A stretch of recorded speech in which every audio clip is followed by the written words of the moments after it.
تم میرا واحد سہارا ہو، میرا خیال تھا کہ تم مجھے سپورٹ کرو گے، مگر تم بھی وہی سب کچھ کہہ رہے ہو جو وہ لوگ کہہ رہے ہیں۔ وہ اپنا سر پکڑے اس کی باتیں سن رہا تھا۔ باپ کے ساتھ ہونے والا حادثہ اگر اس کے لیے ایک شوق تھا تو باپ کی دوسری شادی اس سے بھی بڑا شوق تھا، اور اس شادی کے لیے پاپا نے ممی سے چھٹکارا حاصل کرنے کی کوشش کی تھی۔ ممی نے اپنے اوپر ہونے والی فائرنگ کے بارے میں ٹھیک اندازہ لگایا تھا، یقیناً وہ پاپا نے ہی کروائی ہوگی، اور اب کیا؟ اب ممی نے؟ وہ آگے کچھ نہیں سوچ سکا تھا۔ زرشی ساتھ والی سیٹ پر بیٹھی سسکیوں سے رو رہی تھی۔ گاڑی کو ہاسپٹل لے جائیں، اس نے سر اٹھا کر ڈرائیور سے کہا تھا۔ ICU کے شیشے سے اس نے ٹیپوں اور نلکیوں میں جکڑے ہوئے بلال علی کو دیکھا تھا۔ وہ دروازہ کھولنے کی ہمت نہیں کر سکا۔ اس نے اپنے باپ کو پچھلے بہت سے سالوں میں کبھی اس طرح نہیں دیکھا تھا۔ وہ گلاس ڈور پر دونوں ہاتھ رکھے اندر دیکھتا رہا تھا۔ اپنے کندھے پر ہاتھ کا دباؤ پڑنے پر وہ مڑا تھا۔ اس کی بڑی پھپھوڑ روتے ہوئے اس کے ساتھ لپٹ گئی تھی۔ دیکھ لو حدید، تمہاری ماں نے میرے بھائی کے ساتھ کیا کیا، اس نے انہیں کہتے سنا تھا۔ وہ کوئی جواب نہیں دے سکا۔ وہ کچھ کہنا چاہتا بھی نہیں تھا۔ بہت فاصلے پر اس نے بہت سے لوگوں کو دیکھا تھا، اس کی دوسری پھوپھو، ان کے شوہر اور کچھ اور لوگ۔ وہ سب شاید اس کے پاس آنا چاہتے تھے۔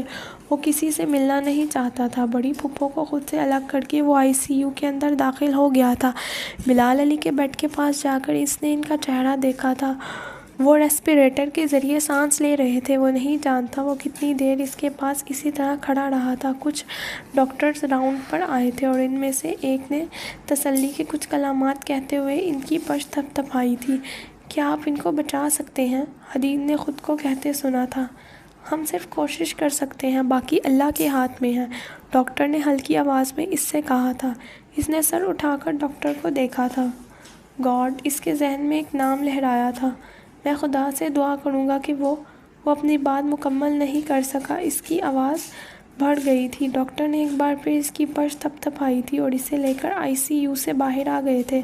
وہ باہر کھڑے لوگوں کے پاس جانے کے بجائے انہیں نظر انداز کرتا ہوا ہاسپٹل کی پارکنگ میں آ گیا۔ زرشی گاڑی میں اس کا انتظار کر رہی تھی۔ بلال علی کیسا ہے؟ اس نے حدید کے گاڑی میں بیٹھتے ہوئے پوچھا تھا۔ اس نے کوئی جواب نہیں دیا تھا۔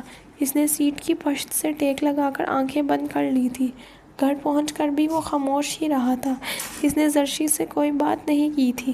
زرشی بے چین ہو گئی تھی۔ ممی، میں بہت تھک گیا ہوں، مجھے کچھ دیر سونے دے، میں ابھی کوئی بات نہیں کرنا چاہتا، اس نے گھر پہنچتے ہی زرشی سے کہا تھا، اور اپنے کمرے میں چلا گیا تھا۔ لیکن وہ کمرے میں جا کر سویا نہیں، وہ بہت دیر تک روتا رہا تھا۔ دنیا میں کچھ چیزیں صرف خدا ہی دے سکتا ہے، اور ان میں ایک میرا باپ کی زندگی بھی ہے، اور میں یہ چیز خدا سے ہی مانگوں گا۔ اس رات 8 بجے اپنے کمرے کے کارپیٹ پر جائے نماز بچھاتے ہوئے اس نے سوچا تھا۔ اسے نہیں یاد اس نے زندگی میں کبھی اس طرح گر گراتے ہوئے خدا سے کچھ مانگا تھا، جس طرح اس رات اس نے اپنے پاپا کی زندگی مانگی تھی۔ میں مسلمان ہوں، اور میں نے زندگی میں کوئی بڑا گناہ بھی نہیں کیا، اور مجھے تم سے اور اپنے پیغمبر سے محبت بھی ہے، اور میں اپنے لیے نہیں، اپنے باپ کے لیے تم سے کچھ مانگ رہا ہوں۔ کیا اتنے حوالوں کے بعد بھی تم مجھے اسی طرح مایوس کر دو گے جس طرح تم مجھے بچپن سے کرتے آ رہے ہو؟ اگر میرے باپ کو زندگی مل جائے تو میں تم سے کبھی بھی اپنے لیے کچھ نہیں مانگوں گا، کچھ بھی نہیں، بس میرے پاپا ٹھیک ہو جائیں، انہیں کچھ نہ ہو۔ وہ خدا کو پکارتا رہا، وہ روتا رہا، گر گراتا رہا تھا، کبھی سجدے میں، کبھی ہاتھ اٹھا کر، کبھی قرآن پاک پڑھتے ہوئے، کبھی بچوں کی طرح ہچکیوں سے روتے ہوئے، کبھی کپڑے کے چکر کاٹتے ہوئے۔ ساری رات جاگتا رہا تھا۔ صبح 4 بجے ہاسپٹل سے فون آیا تھا۔ اس نے لرزتے ہاتھوں کے ساتھ فون ریسیور کیا تھا۔ اس کا تعارف سننے کے بعد دوسری طرف سے کسی نے اطلاع دی تھی، آپ ہاسپٹل آ جائیں، آپ کے فادر کی ڈیتھ ہو گئی ہے۔ وہ ریسیور ہاتھ میں لیے بہت دیر بے حس و حرکت کھڑا رہا تھا۔ دوسری طرف سے فون بند کیا جا چکا تھا۔ تو خدا نے اس بار بھی میرے لیے کچھ نہیں کیا، حالانکہ میں نے اتنی دعائیں مانگی تھی۔ کیا اتنی دعائیں مانگنے کے بعد بھی کوئی کسی کو اس طرح ٹھوکر مار سکتا ہے؟ میں نے خدا سے پاپا کی زندگی کی بھیک مانگی تھی۔ خدا دوسروں کو بغیر مانگے خزانے دیتا تھا، اور مجھے اس نے بھیک میں بھی کچھ نہیں دیا۔ میں دوبارہ کبھی اس کے سامنے ہاتھ نہیں پھیلاؤں گا۔ میں اب ان سے کچھ نہیں مانگوں گا۔ اس نے ہاتھ کی پشت سے آنکھیں صاف کرتے ہوئے طے کیا تھا، اور فون کا ریسیور رکھ دیا تھا۔ اگلے چند دن اس کے لیے بہت سخت تھے۔ بلال علی کی تدفینان سے فارغ ہونے کے بعد اس کے گھر میں زبردست جھگڑا ہوا تھا۔ اس نے تدفینان کے موقع پر ہی بلال علی کی دوسری بیوی کو دیکھا تھا۔ وہ 30-32 سال کی ایک خوبصورت لڑکی تھی اور بار بار غش کھا کر بے ہوش ہو رہی تھی۔ وہ حدید کی پھپھو کے ساتھ آئی تھی اور زرشی کے اصرار کے باوجود حدید نے اسے اپنے گھر آنے سے نہیں روکا تھا۔ اسے اس عورت کو دیکھ کر غصہ بھی نہیں آیا تھا۔ بلال علی کی زندگی میں شادی پر اس کا رد عمل شدید شاید کچھ اور ہوتا، مگر اب سب کچھ اس کے لیے بے معنی ہو چکا تھا۔ سوئم والے دن بلال علی کی دوسری بیوی اور اس کے والدین نے جائیداد میں اپنے حصے کا مطالبہ کر دیا تھا اور وہ اس کام میں اکیلے نہیں تھے۔ حدید کی دونوں پھوپھیاں اور ان کے شوہروں نے بھی اپنے حصے کا مطالبہ کیا تھا۔ زرشی ضمانت قبل از گرفتاری کی وجہ سے اب تک پولیس کی گرفت میں آنے سے بچی ہوئی تھی، لیکن خاندان کے سب لوگ حدید کو مجبور کر رہے تھے کہ وہ زرشی کو گرفتار کروا دے، کیونکہ وہ سب اسے ہی بلال علی کی قاتلہ سمجھتے تھے۔ انگلینڈ سے حدید کے نانا اور نانی بھی آ چکے تھے اور سوئم والے دن ان کے اور بلال علی کی دوسری بیوی اور حدید کی پھوپھیوں کے درمیان زبردست جھگڑا ہوا تھا۔ زرشی بلال علی کی دوسری بیوی اور اس کے والدین پر بلال علی کے قتل کا الزام عائد کر رہی تھی اور اس نے ان کے خلاف FIR درج کروا دی تھی، اور جواباً وہ لوگ بما حدید کی پھوپھیوں کے زرشی پر یہ الزام عائد کر رہے تھے کہ اسے بلال علی کی جائیداد سے دست برست ہونے پر مجبور کر رہے تھے۔ حدید عجیب کشمکش کا شکار تھا۔ وہ کچھ طے نہیں کر پا رہا تھا کہ اسے کیا کرنا چاہیے۔ زرشی اپنے بے گناہ ہونے پر اصرار کر رہی تھی اور خود اس کا دل بھی یہ تسلیم نہیں کر رہا تھا کہ وہ ایسا کام کر سکتی ہے۔ دوسری طرف باقی سب لوگ، بلال علی کے وکیل نے جو وصیت اس سب کی موجودگی میں پڑھ کر سنائی تھی، وہ اس سے بھی زیادہ پریشان کن تھی۔ انہوں نے اپنی جائیداد کے بہت سے حصے کر دیے تھے۔ کچھ جائیداد حدید کے نام تھی، کچھ اپنی دوسری بیوی کے، کچھ اپنی دونوں بہنوں کے اور کچھ رقم اپنے ملازمین کے، لیکن انہوں نے زرشی کے لیے کچھ بھی نہیں چھوڑا تھا۔ اسے انہوں نے اپنی جائیداد سے عاق کر دیا تھا۔ انہوں نے ان چیزوں سے بھی زرشی کو محروم کرنے کو لکھا تھا جو پہلے ہی زرشی کی ملکیت میں تھی، یا ان دونوں کے نام تھی یا پھر زرشی کے نام تھی۔ قانوناً وہ ایسا نہیں کر سکتے تھے، مگر اپنی وصیت میں بلال علی نے وہ تمام چیزیں اپنی دوسری بیوی کے نام کر دی تھیں، اور یہ سب زرشی کو سیکھپا کرنے کے لیے کافی تھا۔ اس نے اپنے وکیل سے جائیداد کے حصول کے لیے مقدمہ کرنے کے لیے کہا تھا، لیکن وصیت کا اعلان کرنے کے تیسرے دن پولیس ضمانت ختم ہونے پر انہیں گرفتار کر کے لے گئی تھی۔ اس کی ضمانت کے میعاد میں عدالت نے اضافہ نہیں کیا تھا، کیونکہ اس کے خلاف واقعات و شواہد بہت مضبوط تھے۔ زرشی کے ماں باپ اور حدید نے یہ گرفتاری رکوانے اور بعد میں انہیں رہا کروانے کے لیے بہت بھاگ دوڑ کی تھی، مگر کوئی فائدہ نہیں ہوا تھا۔ پولیس نے زرشی کا ریمانڈ حاصل کر لیا تھا۔ بلال علی کی دوسری بیوی اور بہنیں زرشی کو سزا دلوانے کے لیے سر توڑ کوششیں کر رہی تھیں، کیونکہ زرشی کے مجرم ثابت ہو جانے کی صورت میں وہ آرام سے جائیداد کے مالک بن سکتے ہیں۔ میں یہاں نہیں رہ سکتی، میں یہاں مر جاؤں گی۔ فار گاڈ سیک حدید، مجھے یہاں سے نکال لو، کچھ بھی کرو مگر مجھے یہاں سے نکال لو۔ ہر بار ملاقات ہونے پر وہ حدید کے سامنے روتی اور گڑگڑاتی اور حدید بے بسی سے اسے تسلی دے کر آ جاتا۔ ان دنوں اخبار زرشی اور بلال علی کے متعلق خبروں سے بھرے ہوئے تھے۔ زرشی کے بارے میں ہر نئی پتہ چلنے والی بات کو مرچ مسالہ لگا کر اچھالا جاتا تھا۔ ہر روز صبح اخبار دیکھ کر حدید کا دل چاہتا وہ کسی ایسی جگہ بھاگ جائے جہاں کوئی انسان نہ ہو۔ ٹینا کا رویہ بھی بہت عجیب ہو چکا تھا۔ وہ اس سے ملنے سے کتراتی تھی، صرف فون پر چند منٹ بات کرتی اور پھر کوئی نہ کوئی بہانہ بنا کر فون بند کر دیتی۔ فیکٹری بند کی جا چکی تھی کیونکہ اس کی ملکیت کے بارے میں کورٹ میں کیس چل رہا تھا۔ سارے لاکرز اور اکاؤنٹس بھی فریز کر دیے گئے تھے۔ حدید نانا سے ملنے والی رقوم سے کورٹ اور گھر کے اخراجات پورے کر رہا تھا۔ یہ سب میرے ساتھ لوگ نہیں، خدا کر رہا ہے، وہ ہر نئی پریشانی پر سوچتا، مگر اس کے لیے ابھی بہت سی مصیبتیں باقی تھیں۔ 6 ماہ بعد اچانک زرشی نے ایک بالغ جرم کر لیا تھا۔ حدید اس بات پر سکتے میں آ گیا تھا۔ وہ جیل میں زرشی سے ملنے گیا تھا۔ اس نے پہلی دفعہ حدید سے نظریں نہیں ملائی تھی۔ سلاخوں کے اس پار وہ سر جھکائے بیٹھی رہی تھی۔ اس کی سمجھ میں نہیں آیا تھا کہ وہ اس سے کیا پوچھے، اس سے کیا کہے۔ آپ نے مجھ پر بہت ظلم کیا، بہت دیر بعد اس نے کہا تھا، اور زرشی نے سر اٹھا کر اسے دیکھا تھا۔ آپ کو ان سے محبت نہیں تھی، مگر وہ آپ کے شوہر تھے۔ آپ کو انہیں قتل کرنے کا کوئی حق نہیں پہنچتا تھا۔ مجھے یقین نہیں آتا کہ کوئی عورت ایسے کیسے ہو سکتی ہے۔ اس نے زرشی کی آنکھوں میں پانی امڑتا دیکھا تھا۔ ہر چیز کی ابتدا اس نے کی تھی۔ میں نے تو بس آپ ان کے ساتھ نہیں رہنا چاہتی تھی تو ان سے طلاق لے لیتی، مگر آپ نے دولت کی خاطر طلاق لینے کے بجائے انہیں مار دیا۔ آپ نے میرے باپ کو مار دیا۔ اب کہاں ہے وہ دولت جس کے لیے آپ نے وہ بلند آواز میں چلایا تھا؟ میں اس کو قتل نہ کراتی تو وہ مجھے قتل کر دیتا۔ تم جانتے ہو اس نے مجھ پر حملہ کروایا تھا۔ میں اسے مارنا نہیں چاہتی تھی، مگر اس نے میرے لیے دوسرا کوئی راستہ نہیں چھوڑا تھا۔ وہ اب رو رہی تھی۔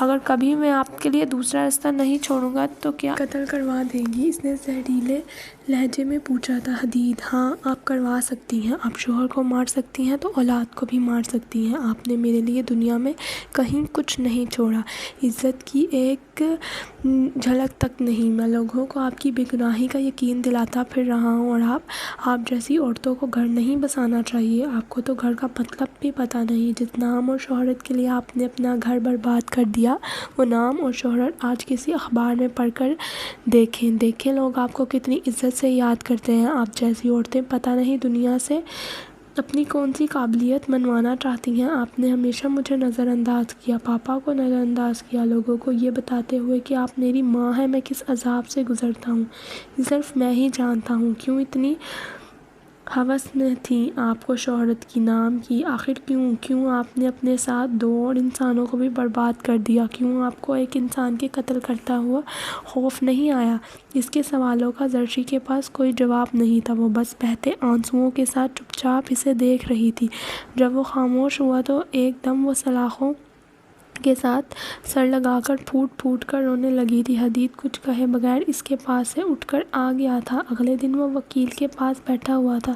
کچھ کہا نہیں جا سکتا، زیادہ امکان یہی ہے کہ انہیں پھانسی کی سزا ہو جائے گی، کیونکہ یہ پلانڈ مرڈر تھا۔ اگر کسی طرح پھانسی نہیں ہوئی تو بھی لمبی سزا سے بچنا اسی صورت میں ممکن ہو سکتا ہے اگر بلال علی کے وارث انہیں معاف کر دیں، یعنی ان کی بہنیں، دوسری بیوی اور آپ، اور یہ کافی مشکل ہے۔ بہرحال آپ کوشش کریں۔ شاید وہ وکیل نے اسے بتایا تھا اور وہ مایوسی سے آفس سے نکل آیا تھا۔ مجھے نہیں پتا میں آپ کو کبھی معاف کر سکوں گا یا نہیں، لیکن کوشش کر رہا ہوں کہ آپ کو سزا نہ ہو، اور یہ میں آپ کے لیے نہیں کر رہا، اپنے لیے کر رہا ہوں۔ میں باپ کے بعد اب ماں سے بھی محروم ہونا نہیں چاہتا۔ اگلی ملاقات پر وہ تھکے انداز میں زرشی کو بتا رہا تھا۔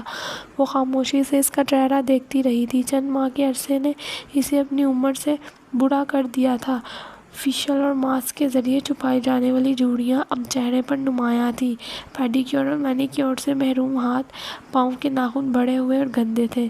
اس نے پتہ نہیں کتنے دنوں سے کنگھی نہیں کی تھی۔ ملک کے سب سے مہنگے لباس تیار کرنے والی کے کپڑے مسلے ہوئے تھے۔ حدید نے کبھی زرشی کو اس حالت میں نہیں دیکھا تھا، اور اب اسے اس طرح دیکھ کر اسے تکلیف ہو رہی تھی۔